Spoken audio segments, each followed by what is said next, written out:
एक अच्छा पति कैसा होता? जब आप अपने माँ बाप की निंदा नहीं सुनना चाहते तो फिर ये स्त्रियां हैं, क्या ये अपने माँ बाप की निंदा सुनना चाहेंगी? पुरुष वर्ग को स्त्री के माता पिता का भी सम्मान करना चाहिए। अच्छा पति जो होगा वो अपनी पत्नी का और अपने पत्नी के माता पिता का सम्मान करेगा। एक अच्छा पति जो होगा वो अपने संबंधों में मधुरता लाएगा, कभी खटास लाने की कोशिश ना करेगा। ज्ञानी मारे ज्ञान से तो अंग अंग भिद जाए और मूर्ख मारे लाठी से तो फूट खपड़िया जाए। एक अच्छा पति कैसा होता है? एक अच्छा पति वो है जो अपनी स्त्री का सम्मान करे। एक अच्छा पति कौन है? जो अपनी स्त्री का सम्मान करे। केवल अपनी स्त्री का नहीं, स्त्री से जुड़े हुए हर रिश्ते का, चाहे वो स्त्री की माँ हो, स्त्री का पिता हो, स्त्री का भाई हो, चाहे स्त्री का कोई भी सदस्य हो पारिवारिक, जो अपनी पत्नी का और अपने पत्नी के माता पिता के पक्ष का, जो पत्नी से जुड़े हर संबंध का सम्मान करे, जो अपनी पत्नी से प्यार करता होगा वो अपनी पत्नी के माँ बाप का भी दिल कभी ना दुखाएगा। अब तुम पत्नी से करो प्यार और पत्नी के माता पिता को दो गालियां, हाँ या ना? बहुत सारे पुरुष ऐसा करते हैं, अपनी पत्नी के माता पिता को खूब गालियां देते हैं, तेरा बाप ऐसा, तेरी माँ ऐसी। सोचो कोई हमें कहने लग जाए कि तेरा बाप ऐसा, तुम्हारा बाप ऐसा, तुम्हारी माँ ऐसी। देखो, मेरी पत्नी मेरी माँ के लिए जब कुछ बोलती है, मेरी पत्नी मेरे पिता के लिए जब कुछ बोलती है तो मुझे बुरा लगता है, लेकिन जब वो मेरे माँ बाप के लिए अच्छा बोलती है मुझे अच्छा लगता है। मैं जब अपनी पत्नी के माँ बाप के लिए कुछ बोलता हूँ अच्छा तो उसे अच्छा लगता है, जब मैं कुछ बुरा बोलता हूँ तो उसे बुरा लगता है। ये बात सही है कि गलत है? ये नेचुरल है। कोई भी लड़का जो संस्कारवान होगा, नालायकों की तो मैं बात ही नहीं कर रहा हूं, जो संस्कारवान होगा वो अपने माँ बाप की निंदा नहीं सुन सकता। मैं अपने माता पिता की निंदा नहीं करता और निंदा नहीं सुनता। आप अपने माँ बाप की निंदा सुनते हो? आप अपने माँ बाप की निंदा सुनते हो? जब पुरुष, आप में से कितने पुरुष हैं जो अपने माँ बाप की निंदा सुनते हैं?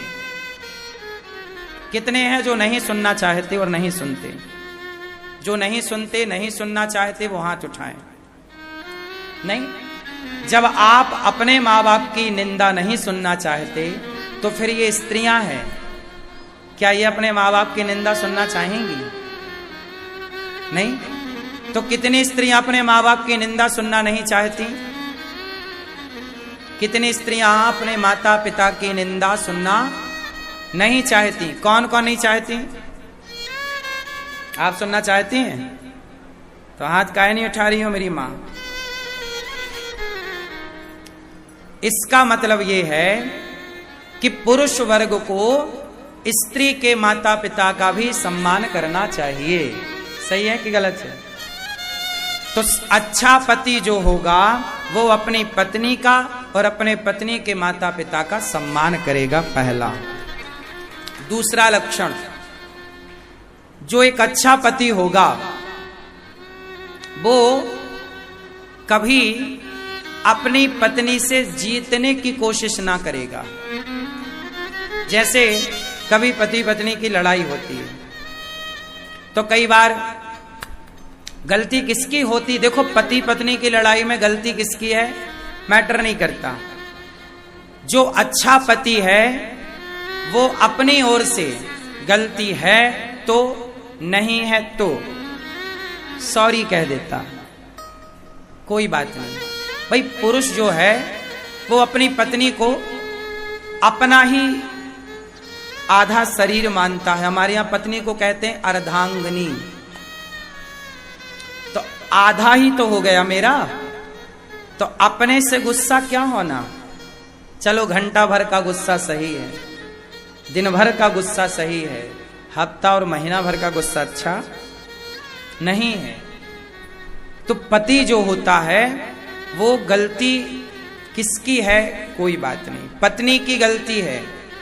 फिर भी यदि पति उसे सॉरी कह दे और रिश्तों को बड़े संजो करके रख ले, तलाक तक की स्थिति ना आवे, रिश्ते तोड़ने की स्थिति ना आवे, एक अच्छा पति जो होगा वो अपने संबंधों में मधुरता लाएगा, कभी खटास लाने की कोशिश ना करेगा। मेरे सॉरी बोलने से, मेरे झुकने से यदि मेरे रिश्ते बच रहे हैं तो समझदारी है कि झुक करके रिश्तों को बचाया जाए। पानी भरने जब बाल्टी कुएं में उतरती है ना तो बाल्टी झुकती है, बिना झुके बाल्टी भरती नहीं है। कई बार अकड़ के कारण रिश्ते टूट जाते हैं, तो हमारी जरा से नम्रता से, झुकने से रिश्ते बच रहे हैं तो झुक करके बचाना चाहिए। और झुकेगा कौन? दिल वाला कभी ना झुकेगा, दिमाग वाला ही झुकेगा। दिमाग वाला समझेगा कि भाई यहां पे झुकने से काम हो रहा तो झुक के काम कर लो।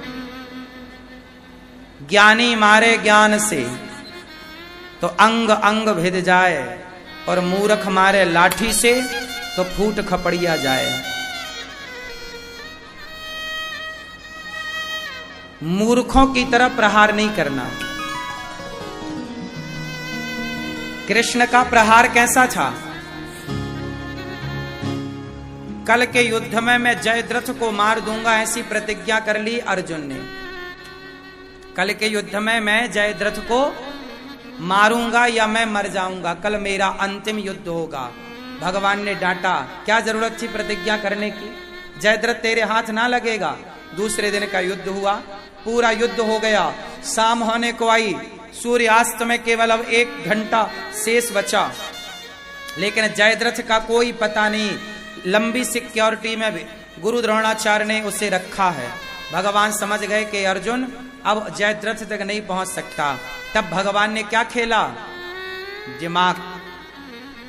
और सूर्यास्त, बादल आए और सूर्य को ढक लिए। ऐसा लगा कि सूर्य अस्त हो गया, शंखनाद हुआ, युद्ध विराम हुआ। अर्जुन चिता की ओर बढ़ रहे थे कि आज नहीं मारा तो मैं चिता पे जल जाऊंगा। तभी जयद्रथ सारी सिक्योरिटी तोड़ता हुआ आया कि अब तो अर्जुन को मरता हुआ देखूं। और जब आया तो भगवान ने माया को इशारा किया, हट जाओ, अभी कुछ पल का सूर्य था, सूर्य अस्त अभी नहीं हुआ। बादल हटे, किरण आई, भगवान ने कहा उठा अर्जुन गांडीव। उठाया गांडीव, जयद्रथ सामने खड़ा है, बाण मारा। कहा किसका सिर कटके इसके बाप की गोद में जाकर गिरे जो 1000 किलोमीटर दूर है। जो बाण मारा सिर कटके और जाके पिता की गोद में गिरा, और दोनों जयद्रथ और उनके पिता की मृत्यु हो गई और भगवान ने अर्जुन की रक्षा की। अब बताओ यहां पे क्या हुआ? दिमाग लगा के नहीं? बोलो बोलो। फिर आप लोग दिमाग क्यों नहीं लगाते? तुम्हारा दिमाग बिल्कुल धरा धरा सड़ रहा है। हमारे भारत के नौजवान बच्चे अपने दिमाग का प्रयोग नहीं करते। ये दिमाग का प्रयोग करते तो भारत में बेरोजगारी ना होती। आज हमारे यहां, आज अमेरिका, जापान, ये दिमाग से तो आगे बढ़ रहे हैं। बोलो, अमेरिका, जापान दिमाग से आगे बढ़ रहे हैं, और हमारे भारत के बच्चे अभी दिल लगी में परेशान हैं। ये तुम्हारा दिल लेके डूबेगा तुम्हें। इसलिए दिल में केवल कृष्ण की जगह हो, बाकी संसार के हर रिश्ते, हर काम को दिमाग से चलाओ, भगवान में दिमाग ना लगाना। लेकिन आज उल्टा कर रहे हैं। आज लोग दिमाग कहां लगा रहे हैं? भगवान में। लोग कहते हैं भगवान है तो दिखते क्यों नहीं? लगा रहा है दिमाग। पागल, भगवान में दिमाग ना लगा। भगवान को मान ले श्रद्धा से, स्वीकार कर कृष्ण को श्रद्धा से, कृष्ण कृष्ण का जाप कर श्रद्धा से। कृष्ण में दिमाग ना लगा। कुछ लोग कहते हैं कृष्ण ने 16,108 ब्याह क्यों किया? अरे कृष्ण में दिमाग ना लगाओ, कृष्ण में दिल लगाओ। क्यों? क्योंकि दिमाग लगाओगे तो रावण जैसा दिमागदार, बताओ तुम्हारे पास ज्यादा दिमाग है कि रावण के पास ज्यादा है? बोलो, ज्यादा दिमागदार कौन था? रावण जैसा दिमागदार व्यक्ति क्या राम को पहचान सका? जब रावण जैसे दिमागदार लोग राम को ना जान पाए तो तुम जैसे दिमाग वाले राम को कितना जान पाएंगे? राम को दिमाग से नहीं, राम को दिल से जान पाओगे। इसलिए राम में दिल लगाओ, वो जनाएंगे, सोई जाने जे देव जनाई, वो जनाएंगे तो कुछ जान लोगे। विभीषण को जना दिया तो विभीषण जान गए, हनुमान को जना दिया तो हनुमान जान गए, सुग्रीव को जना दिया तो सुग्रीव जान गए, जामवंत को जना दिया जामवंत जान गए, शबरी को जना दिया शबरी जान गई, शबरी जान गई राम को, पर रावण ना जान सका। शबरी जान गई राम को, लेकिन रावण क्यों? क्योंकि रावण ने दिमाग लगाया और शबरी ने दिल लगाया।